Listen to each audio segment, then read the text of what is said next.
Welcome back to the Clear Admit MBA Admissions Podcast. I'm your host, Graham Richmond, and joining me is Alex Brown for another edition of Wiretaps. Alex, how are things going this week? Very good. Thank you, Graham. Good to be back. Yeah, we've been busy. As everyone knows, we're in the busy admissions season, and so there's been a lot going on. We're going to review 4 really interesting candidates today who submitted their profiles via ApplyWire. But before we do that, I just wanted to give people kind of a quick update, and Alex, feel free to chime in on sort of what's been happening on the site, particularly on the admissions front with respect to decisions and interview invitations. So, because LiveWire's been kind of lighting up of late. Alex, do you want to give a quick summary? I mean, there's been so much happening. Sure. I mean, obviously, we're recording this podcast middle of the previous week, but last night we saw the first booth interview invites coming out, and I would assume we'll see the remainder of round 1 booth interview invites coming out the rest of this week. So, again, by the time you're listening to this, they should be out for round 1. Stanford, Haas, Anderson, INSEAD, McCombs, Rice, they're just some of the other programs where candidates have been reporting interview invites. And again, the back end of this week, ISC and Oxford are supposed to be releasing their sort of round 1, stage 1 final decision. So lots of sort of excitement this week on LiveWire. And then following this podcast, so in the upcoming week, Ross and Sloan should be the big hitters, releasing round 1 interview invites during the middle of the week. So exciting times ahead, and an exciting week last week. So yeah, lots of good stuff going on, lots of chatter, lots of advice sought and feedback from candidates and stuff. So yeah, no, very good. Yeah, and people can head onto the site and check out LiveWire, and also just the chat rooms for each school are available if you're looking to commiserate with fellow candidates while you wait for those, Ross or Sloan invitations. The other thing that I wanted to mention is, some big news on the website. We just, we ran Real Humans pieces where we profiled a whole bunch of candidates who are currently starting at Wharton and also at INSEAD. So those are good pieces to check out. And we've also been running a whole bunch of interview prep content. And I really encourage our listeners, if you're going to be interviewing at a school, check out our post on the 7 hardest interview questions and how to answer them. As well as our post on the 5 most common interview questions. Those are just 2 kind of gold standard pieces of advice that you should check out. And the only other thing I wanted to mention before we dive into our kind of Wiretaps profiles here is last week, 50 deans from leading business schools in the U.S. Penned a letter to the U.S. government in which they kind of implored the U.S. government to reform the H-1B visa process and to basically make it easier for talented MBA graduates and really, graduates of any kind of professional program to stay in the United States and work. I think this comes on the heels of the U.S. schools feeling a little bit of pressure with respect to declining application volume. But Alex, do you have any thoughts on this? I mean, the UK, where you're located, the UK just went through their own process of kind of revising the policy on, what are the rules for MBA grads and how long can they stay? I think it's now 3 years or something instead of just like 4 to 6 months. So that was a big change. And so do you think the U.S. is going to take any steps on this, or what do you make of all this? I think it might be hard for the U.S. to make some change under the current administration, but I do think it's necessary. The global landscape for top-tier MBA programs is starting to shift. If the top programs rely to some extent on quality candidates coming out of sort of India and China and countries like that, and more so these candidates are either staying at home or going to Europe for opportunities there as those MBA programs become more robust and so on and so forth. So it's a really interesting time, actually, the MBA landscape globally, but it's definitely a challenging time for these top schools in the US, which might signal it's quite a good time to apply to some of these top schools in the US, Graham. I know, that's what I've been thinking is that, as someone who's been in this space a long time and seen these ups and downs, and maybe these are different ups and downs than the past, but there have been, lower application volume in the past, and it's always a great time to apply because, it can be, as we know, it can be almost impossible to get into Stanford or Harvard if there's a massive amount of application volume, but your odds definitely increase when the volume, goes down a bit. So yeah, and the reality is, in really strong applicant years, I mean, there are too many top candidates for the amount of spaces available. We're now starting to maybe see more parity in that equation. So I'm not suggesting that the classrooms will be compromised through lack of quality or something like that. It's still enough top tier candidates for these spots for sure, but it's not 2 for 1 or 3 for 1 necessarily like it might have been. Yeah, agreed. And I think that we've seen, the class profiles coming out, or even in the last 2 years of kind of declining volume, the class profiles are still really strong. Average GMAT scores, GPAs, all the kind of, statistics are impressive still. So clearly the schools haven't yet had to make any sacrifices, but you're right. It's not like there are 4 candidates for every one slot, or, four amazing candidates for every one slot. So without further ado, why don't we dive in and start looking at the 4 individuals that we're going to profile this week for our wiretaps feature. Alex, once again, has done a great job picking out 4 really unique and unusual candidates that we're going to profile. So let's dive in and discuss wiretaps candidate number 1. So this candidate is not going to be starting business school until 2021. And they are currently Chief Investment Officer, Director of Operations, Entrepreneur, and Medical Device Consultant. So kind of a jack of all trades candidate. They want to move into consulting or potentially an entrepreneurial pursuit. The companies they listed were Bain and McKinsey. GMAT score 730, GPA 3.15, 6 years of experience. This person is currently located in Puerto Rico and is pretty open to where they're going to, land post MBA. I will say that, they're targeting, some pretty great schools. They've got Harvard, INSEAD, MIT, Kellogg, and Stanford on their list. And they mentioned they are a huge fan of the Clear Admit podcast. They love the, kind of format of our show. So that was really nice to hear. Appreciate that feedback. This candidate, though, is a really unusual candidate in that they were working for Johnson & Johnson in the kind of medical devices space, and basically up and left to go on a kind of cryptocurrency venture. And, it sounds like they started a company, raised a fund. They launched their own U.S. hedge fund with a couple $1 million of assets under management.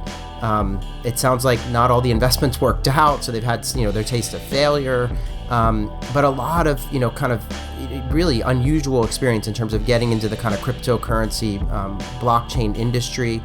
And so they're kind of wondering, how does this play? How does someone who's left a kind of solid job with a pension and everything to go do something in a blossoming market and a kind of tumultuous market that is kind of Bitcoin, how is that going to be viewed? And also they had some questions about their GPA. So Alex, what do you make of this? Yeah, I thought this was a really interesting candidate, not least of which the candidate says that they love binging on our podcasts.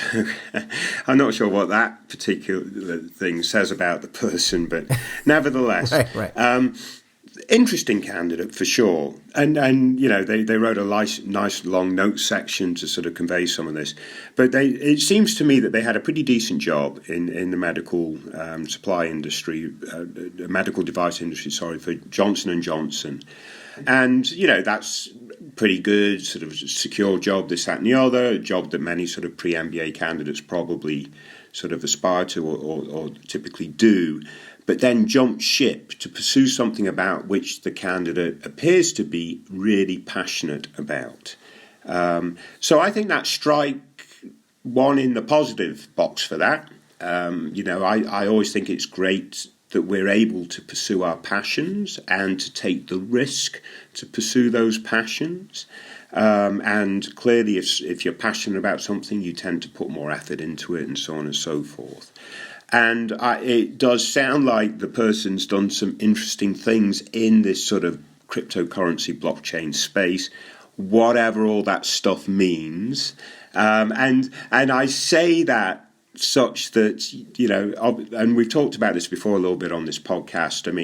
Admissions officers, like I used to be and so on and so forth, reasonably intelligent individuals, but you want to make sure that you don't lose the admissions officer in jargon and so forth. So the successes and the failures that this person's experienced and the stories that stem from that need to make sure that the admissions officers will clearly understand their impact and influence and so on and so forth. What I'm sort of gathering from this profile is the candidate has realised, as an investor in the cryptocurrency space, that entrepreneurs sometimes fail, not necessarily because they don't have a good idea, but they fail because the structures and the processes and so on and so forth around the good idea don't work.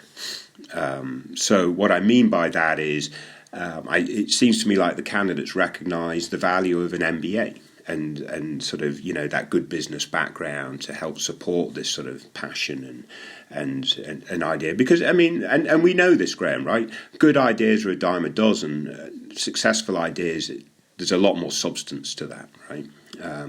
So the interest in going to business school, I think, makes perfect sense. I do think the candidate will have and he's doing some, you know, he's an operations director at one of the companies I think he's invested in, and so on and so forth. So he's not just investing in cryptocurrency technologies, he's actually performing and doing work within that space. So that's very good. Very good GMAT, 730 on the GMAT. GPA is on the light side. So one thing I suggested to the candidate in the comments section is to show that you're serious about this sort of MBA endeavour. It might make sense to get a couple of classes under your belt, get straight A's, show that you're serious about the academic side of it, because I would be a little bit concerned that, is this candidate going to come to my school and just keep dabbling in investments and various other cryptocurrency stuff whilst they're going to the classes and graduate, and not truly be impactful in the community and various other things. And again, we talked about this in the podcast last week. This sort of candidate sort of speaks to that also. So making sure that they show real seriousness, that they're going to the 2-year MBA program, they're going to really make an impact, that would be very good. Surely the candidate has the opportunity to make an impact, because this field of cryptocurrency, blockchain, or whatever the right name for the field is, you know, still very nascent, still lots of opportunity, you know, who knows how it's going to evolve, right? But like all technologies, it's going to evolve in one direction or another, and hopefully this guy's able to really be successful in that field, and also bring his or her experiences directly to the business school in which they end up attending. The final thing I'll say, Graham, because I know you've got stuff to say, is, you know, they've experienced some failures along the way, so they've made some bad investments, I guess, in this space, and clearly that could be good fodder for good stories in the application also. Yeah, agreed. So I think you've summarized this really well. I don't have a lot to add. The only things that I was curious about is, given the 3.15 GPA, I wanted to know right away, like, well, where did this person go to undergrad? Because and what, like, that would help me to better understand how to view that. You know, if it's not a great school, then it's, you know, the GPA may not look as good, and it doesn't look good to begin with, but it might look worse, right? So whereas if it's a top school with a challenging major or something that may tip the scales a little bit, I think taking some extra classes is a great idea, especially since they're not planning on applying until next cycle. So they have time. And then the only other thing I was kind of wondering about is, like, you know, to what extent, I wondered, like, why is this person in Puerto Rico? Do they have roots there? And if so, that might be interesting. Or are they there because it's a kind of favorable environment to set up a hedge fund? Like, I wasn't really sure what drove them there. And that just struck me. And then the only other thing I was like, do people view these kind of cryptocurrency investors as, like, are they viewed as like pioneers who are getting out there and, you know, really kind of forging the way for the rest of us, and, you know, kind of this like sort of ambitious and, you know, risk-seeking individuals, or is it viewed as like, I mean, there's a little bit of a gambling aspect to it that we've seen in the press, you know, with the rise and fall of the price of Bitcoin and stuff. So I just want to make sure that it comes across as a genuine, you know, kind of interest, and not like someone who's looking to make a buck on a fad, you know. So I think, you know, people will argue that Bitcoin and cryptocurrency is definitely here to stay. It's going to evolve, etc.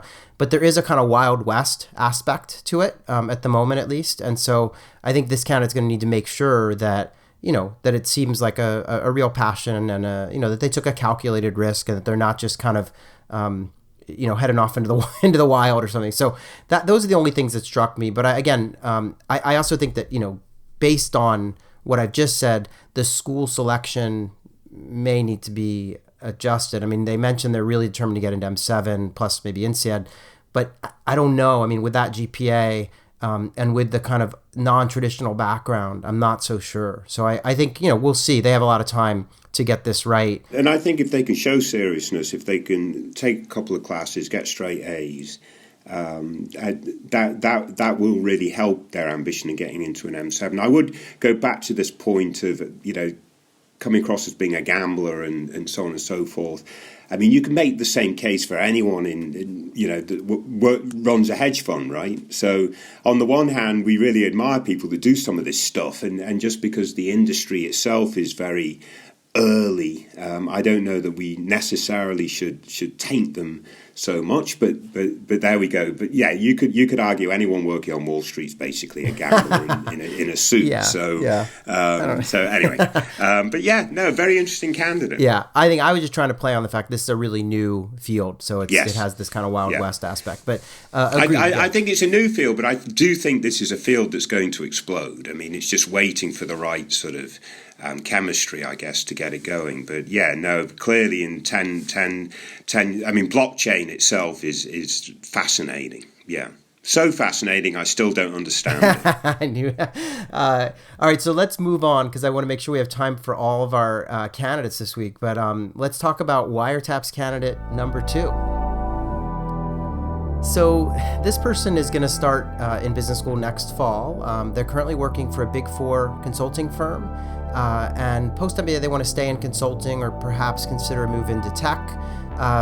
Target companies are A.T. Kearney, Bain, BCG, McKinsey. This person has a GPA of 66%. They went to school in Australia, which uses a different grading system, just out of 100. And I believe actually this is a translation from a second-class honors they mentioned in the notes, so a 2-2 on the UK type system. They have 4 years of experience. They're currently in Sydney, and they'd love to be in the US or Australia post-MBA. Schools on their list are Cambridge, Cornell, Dartmouth, LBS, Kellogg, UCLA, Wharton, Darden, and Yale. So a long list of schools. And this candidate actually asked us a number of pointed questions. It's someone who's moved around a lot. So it's actually an Indian candidate by ethnicity who lives and has lived for quite some time in Australia. Did undergraduate there, but also, spent about 8 years in kind of teenage years, probably high school and some of middle school in India. And they asked us a number of questions, kind of wondering about, the viability of their candidacy. And they haven't taken the GMAT yet, but they're taking it in a month's time. And they're hoping to hit kind of 700, 710. So that's kind of the gist of it. I don't know if you want to elaborate. They had a lot of questions, so we can try to tackle those. But interesting case, is this person, they wanted to know, are they really considered just like with all the rest of the Indian candidates, or are they with the Australians, or, which is it? I mean, it's a little bit tricky. So this guy, being gender neutral, I think, I'm not quite sure we know, but they take the prize for the longest notes section. So I'm glad you got to the doing your preview before we went live a little bit early, so you could read all this stuff.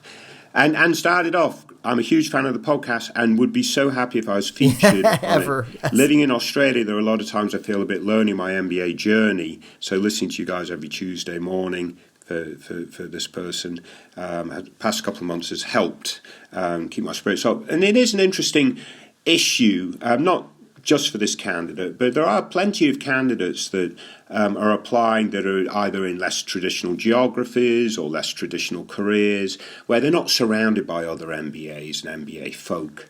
And they have challenges in the admissions process that folks from more traditional geographies and industries don't have, quite frankly. So I'm glad that this person feels this podcast helps them sort of overcome some of those challenges. So that's very, very good. Okay, so a couple of points. This is an Australian national, I think actually born in Australia, of Indian heritage, who, as Graham said, lived in India for a time, but appears to have worked and lived in lots of different places, which is very good. And it's sort of this, what's my ethnicity, citizenship, what's more important in the admissions process. This is quite tricky because I would say anyone of sort of Indian heritage is going to be bucketed in that sort of overrepresented pool of others with Indian heritage, China heritage, whatever it might be. But because this person is a citizen of Australia, I mean, Australians are, quite frankly, in the US admissions pool, underrepresented. So you've got a little bit of one and a little bit of another.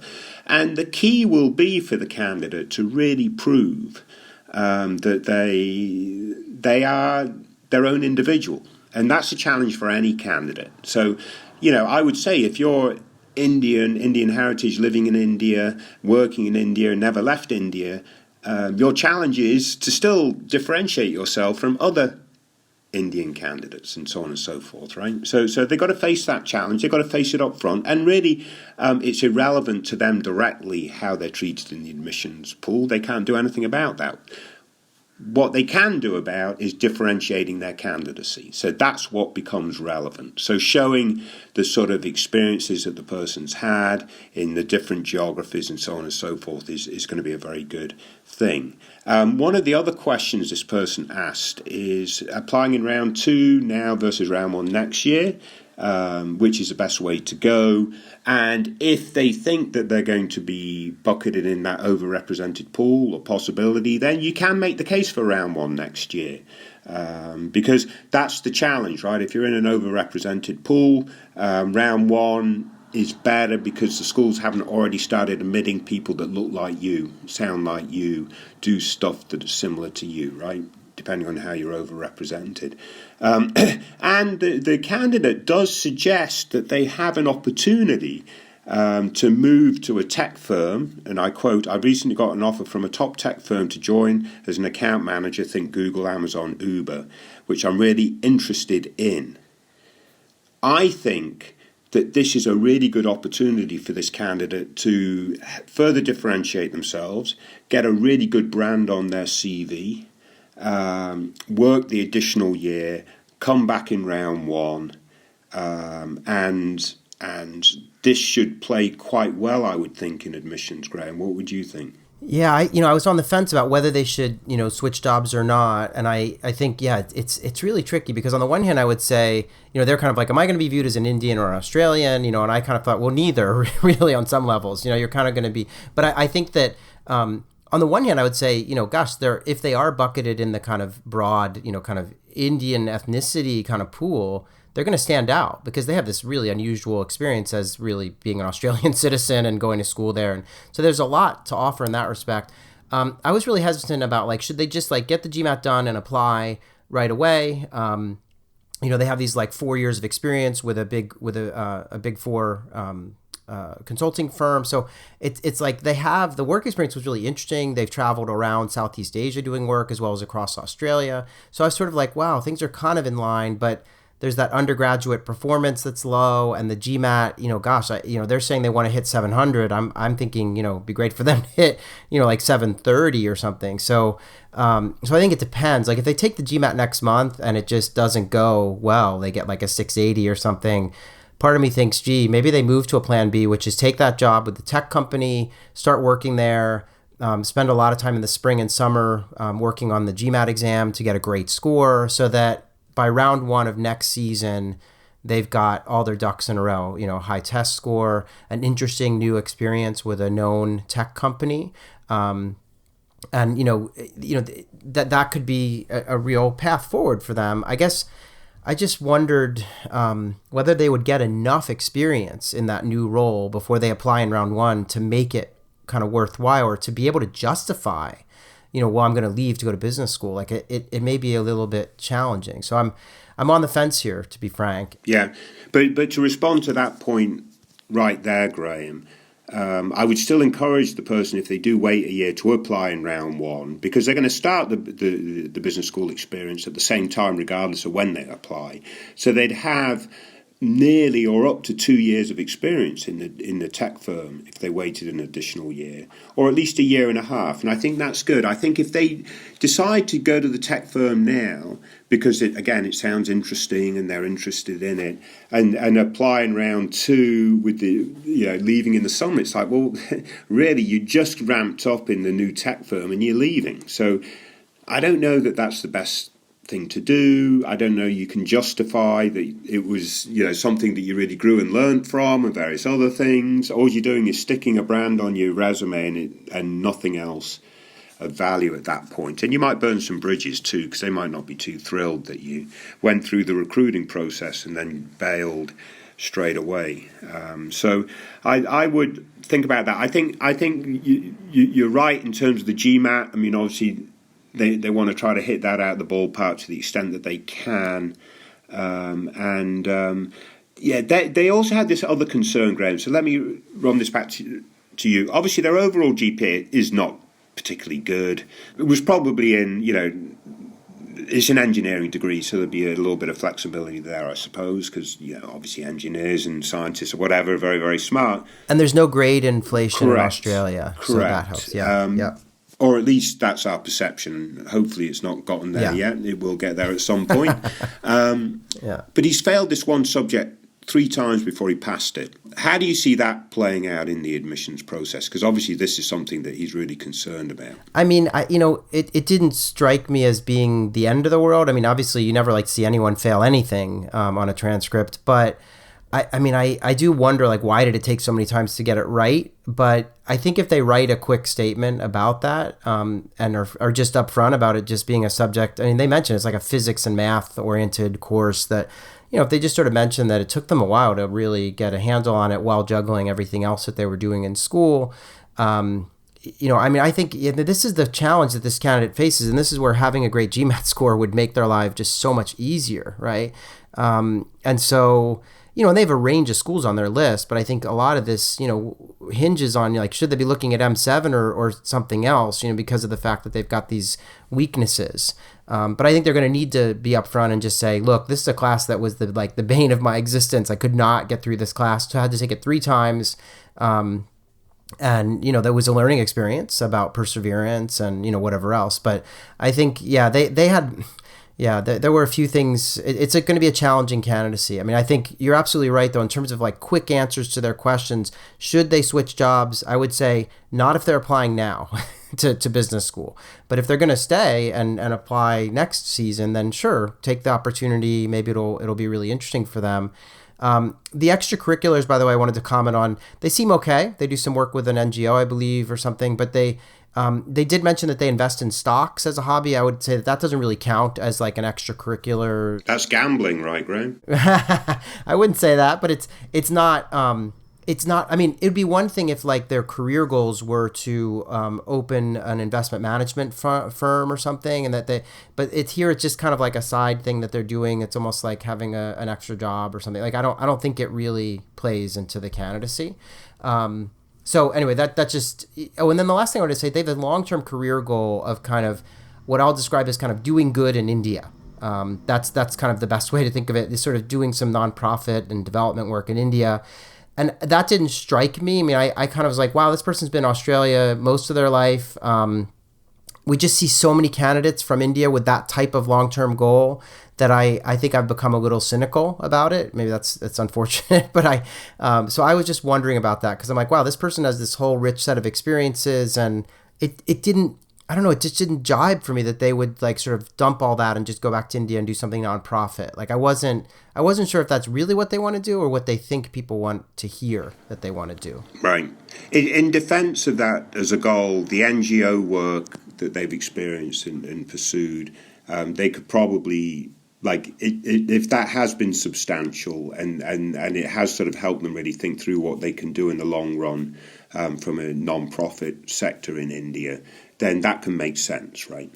But you want to make sure there is something in your background that does tie you to the passion for your long-term goal, and you're not just pulling it out of the hat because that's what the admissions committee would be interested in hearing. So lots of interesting stuff here. In summary, if I was advising this person directly, if I got to know them, obviously I wouldn't advise them just straight off of one post on Applywire. But if after lots of conversation I was thinking the same, I would say take the extra year, take the tech job, do some interesting things, get the great GMAT score, which you're probably going to need to retake one time, get a couple of classes taken, straight A's, to show that you're academically motivated and prepared, and with a good, come back in round one the next season. Agreed. So the next two folks we're going to talk about are actually a little bit more straightforward. So I think we'll be able to zip through those because we had some really interesting questions from these first two, and the next two are a little more straightforward. So let's move on and discuss Wiretaps candidate number 3. So this person is looking to start business school next fall.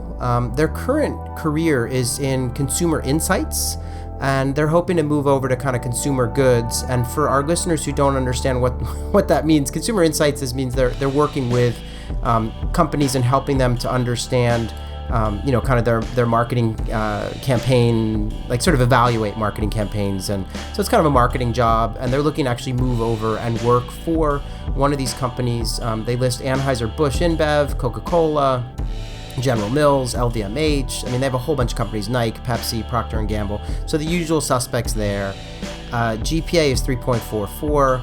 They've worked for 4 years thus far. They're located in London, and they plan to return to London, as they're kind of assuming that that's what's going to happen. And they're really looking. They actually did say they would really appreciate any advice that we can give. And I think one thing that I should mention is that they haven't taken the GRE yet. Or they took it but got stressed out and messed it up, and so they're taking it again, and they're hoping to get in the 320 to 325 total score range overall. So they also have an interesting dilemma that they mentioned, that due to family reasons they have to stay within a commutable distance to New York. So Columbia and Stern are on the list here as a result of that, as is Yale. And they also mentioned that they're applying to Rutgers, CUNY, which I presume is probably Baruch, and Fordham as a kind of safety net. So the kind of a broad range of schools, and I was just really curious to hear what you think about this candidate. Yeah, I mean, we had a bit of back and forth actually on Applywire, and it seems like this candidate is potentially limiting his or her opportunities at business school. Not that the schools that she listed are not all very good schools, but I think they could be a real strong candidate either for M7 or top 16 programs if they nail the GRE, do well in that, in combination with some other stuff. Again, UK is underrepresented to some degree in the applicant pool, and so forth. So as long as they've got some interesting work experience, they can show impact through this sort of consumer insights role that they have. My honest feedback for the person is to figure out a way not to live in New York City. Well, anyway, the point is, they probably have an opportunity to go to Columbia or Stern, which is great. So if they need to live in New York City, they do well in the GRE, it could probably all work out very well.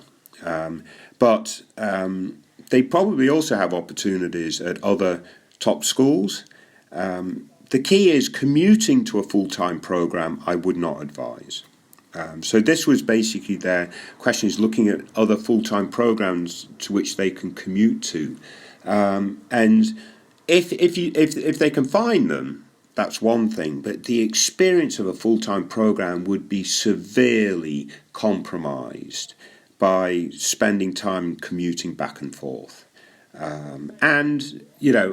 Obviously, if they live in New York City, they say it'll save them some money. That's great. But doing an MBA program outside of New York City is probably going to be a bit cheaper anyway from a cost of living standpoint.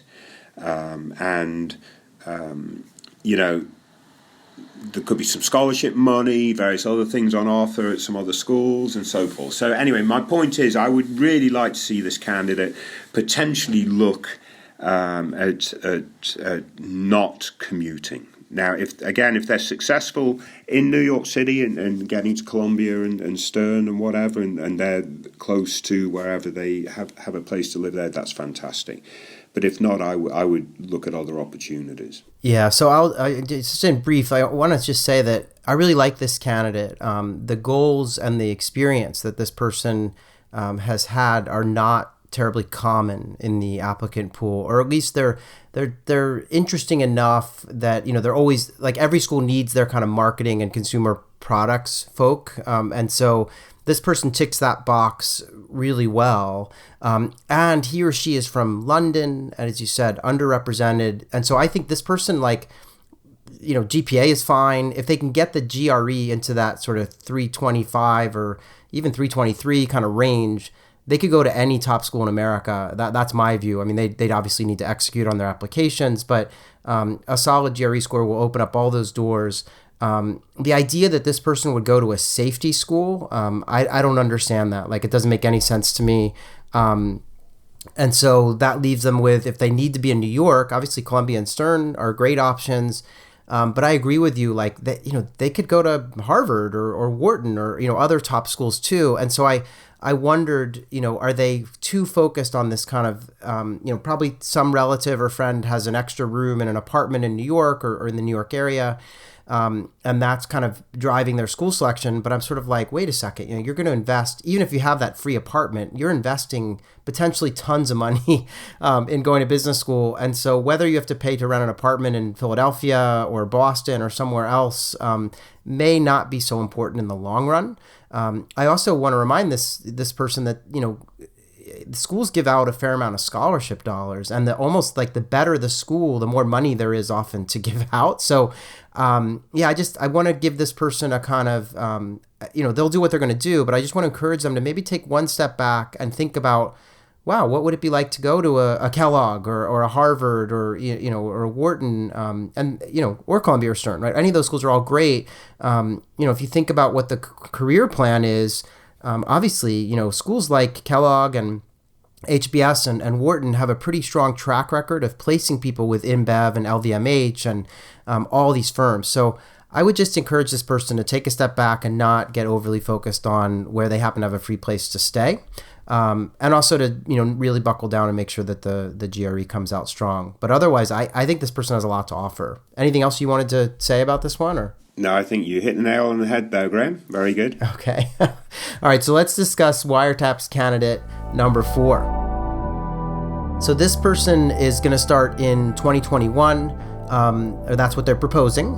They are currently a Teach for America teacher, and post-MBA, they're looking to do consulting, maybe with a nonprofit social impact angle, and then companies that they listed are Bain, BCG, and McKinsey. GMAT 770, GPA 3.75, and 3 years of work experience. And by the way, this person is located in Hawaii. So really interesting candidate. And they asked a number of questions about, you know, should they apply now? Should they wait? Should they leave their Teach for America role and go do something else? You know, meanwhile, like they're really doing a lot in the current role. They're curriculum lead, committee head, basketball coach for the school that they're involved with. So, you know, and the last thing I want to mention is they've done a number of undergraduate internships in more traditional fields. So they had a Fortune 500 consulting role. They worked in quantitative trading, and they did some marketing at an ed tech startup. And so they did have some kind of more traditional experiences as internship roles as an undergrad. What do you think of this person, Alex? I mean, there's a lot to like here. Yeah, I know what you think, Graham. You think he should apply this year and just get going, right? Yeah, I did mention that to you before we went on air. Yeah, I sort of was like, why aren't they just applying in round 2? They're unique enough that they don't have to worry about the round 1, round 2 thing. But what's your take? Yeah, I mean, quite honestly, I think you're exactly right. The work experience is obviously non-traditional, but TFA is well respected in the admissions process. And I quote, I'm a TFA in Hawaii at my low-income rural school in Oahu. I am a curriculum lead, committee head, basketball coach, also started a scholars program at my school to improve college and career readiness. This person's doing really cool things at this place, I think. So, again, it's kind of like there are lots of different types of work experiences that applicants can have coming into business school. Yet they can all help candidates in different ways develop their leadership, develop their personal qualities, and show their impact, and so on and so forth. And those are the things that the admissions committee is going to be looking at. So what impact has this person had? I would say this person's probably had pretty high level of impact in the role that they've pursued through TFA. So that's going to be very good. So I hadn't thought of it until we were talking just before this podcast. But your question of why is this person waiting an extra year? They should be applying in round 2 this season. And you're correct. They say at the end of their notes section, should I stay for a 4th year and apply next year, or should I exit the classroom this year and look for another job? Do I need to get more of a traditional job before I go to business school? So if the person is considering exiting this year anyway, at the end of this year, why not exit the end of this year and apply to business school, right, Graham? That would be your point of view, I suppose. And go to business school. Yeah. So yeah. my view is, it's not like A, do I stay in my role? B, do I go do a new job? It's C, do I just apply to business school right away and go to business school? Because I just feel like 3 years plus in that role is probably sufficient. And again, they're a unique candidate. They're in Hawaii. Their numbers are stellar, and the work experience is non-traditional. So there's a lot to to differentiate. And it's not like sometimes you see people like this and they haven't yet taken the GMAT because they're planning on applying next year, and you're sort of like, oh, apply now, and they're like, well, I haven't, I need to take the test, but this person has the test, and so all that stands between them and a couple around 2 applications is putting some time in over the holidays and getting those in early January. And I actually wrote in my notes, go to school now and go to one of the trilogy. That's all I wrote. Because I was sort of like, they could probably get into Stanford or Harvard or one of these top schools, given the numbers and the experience. And so that's my take. Now, obviously, if they're not in a mindset to go next fall, they could stay another year. I don't know that, I don't know. I mean, they could leave and do another job, but I don't know that would be needed. I guess there's some risks in that, right? I mean, if they could go to something different and it sort of could not work out, or they might not be able to get a recommendation. So so part of me is like, well, don't rock the boat. If you really insist on applying next year, apply in round 1 and just stay the course with your job until then. But I don't know. Again, my view was get working and get in now and go younger. The sooner you graduate from business school, the sooner you can get the jobs you want and elevate your career. So that was my take on this candidate. Yeah, no, I completely agree. I think the one thing that we're missing in this whole profile is really getting an understanding of their long-term goal. What are they passionate about? How are they going to impact through the rest of their lives? And clearly, this person has the wherewithal and chops to be someone that again, like you say, the trilogy, the top business schools are going to want to seek. So how will they be addressing that Stanford essay? What means most to this candidate and why, and so forth? So if they have a firm plan, a firm long-term goal, and they can't wait to get on that path to get down that path, then why wait another year?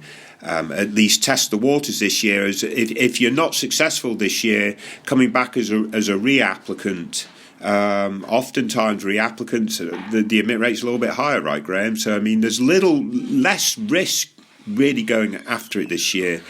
Great credentials.